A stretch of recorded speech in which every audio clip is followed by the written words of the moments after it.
Yo, what's going on, everybody? Today we are going to be going over the Blades and Sorrow build. This is going to be a Stasis Warlock build that is going to compete with your Stasis Titan in survivability and damage output. We are on Shadebinder, and the fragments that we are using are as follows. We are using Whisper of Shards. Shattering a Stasis Crystal temporarily boosts your grenade recharge rate. Shattering additional Stasis Crystals increases the duration of this benefit. Whisper of Rime. Your Frost Armor has increased duration and max stack count.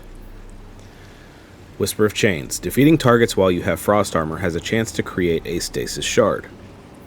And then Whisper of Conduction. Nearby Stasis Shards track to your position.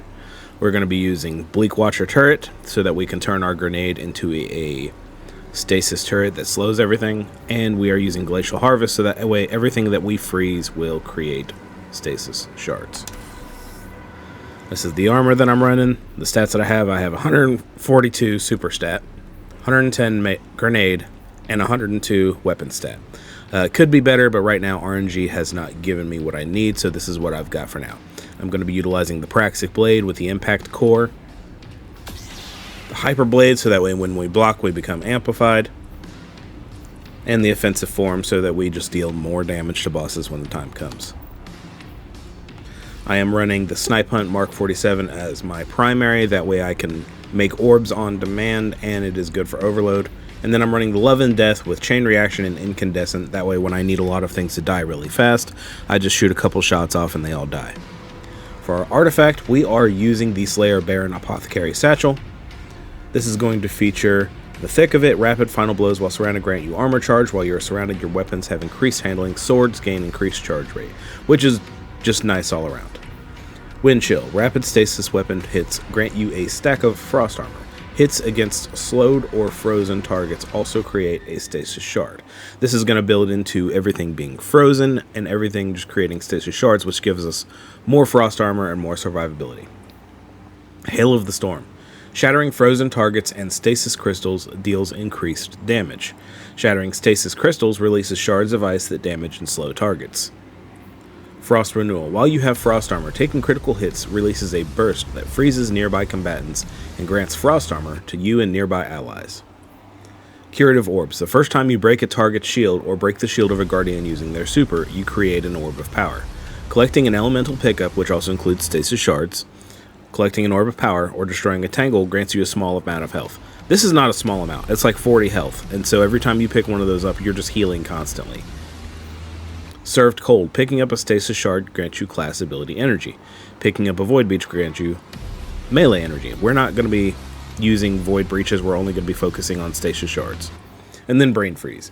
Frozen combatants become surrounded by a chilling fog which slows combatants that aren't already. So basically what this means is that everything around you is slowed, which helps with dealing with overload champions. It will eventually freeze unstoppable champions, and combined with everything else that we're doing, they really don't have any way to fight back. The armor sets that we are using are going to be 2-piece Sage Protector. Sword hits return grenade and class energy. We are using our class and our grenade constantly with this build, as you saw in the beginning clip.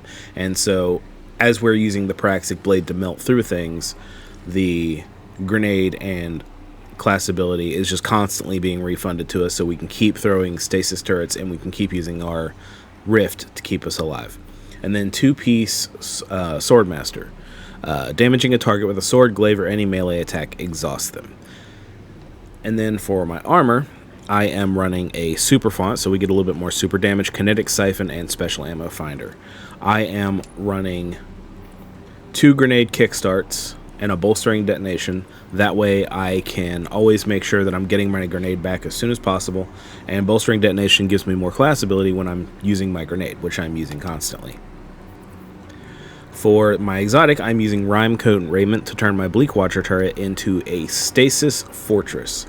I'm not sure why I'm running Arc Resistance here, but you can change that to whatever you are running. It is always, depending on your situation, what activity you're running. I'm also running a Charged Up mod, that way I can increase the number of stacks of armor charge I carry. And on my boots, I am running Elemental Charge, that way every time I pick up a Stasis Shard, I am gaining more armor charge. Stacks on stacks every time I get Orb of Power, I get 2 armor charges. This is so if I start to run low on the Praxic Blade, which I shouldn't, but things happen, I will be able to refresh my ammo very easily. And Kinetic Weapon Surge, obviously we're running Praxic Blade, we want more damage. And then on my class item, we are running Special Finisher, so that way when we do need to get special ammo, we can do it on demand. Distribution reduces all cooldowns when you're using class ability in your targets. We're using our class ability a lot, so it makes sense to have this. And then Proximity Ward. Gain a powerful overshield while you're performing your finisher. This just makes it easier to survive while you're doing your finisher, just in case you get caught lacking. This build should take you through the majority of content. There may be some situations where you might have to change your heavy weapon. Like I said, I'm using Love and Death, so I can do rapid ad clear. But you may want to choose something else for DPS depending on your situation. If there is a boss that you can't hit with a sword, use your judgment, whatever you think is best. But that being said, I hope you guys enjoyed the video. If you do, don't forget to hit like and follow, and I will see you guys in the next one. Later.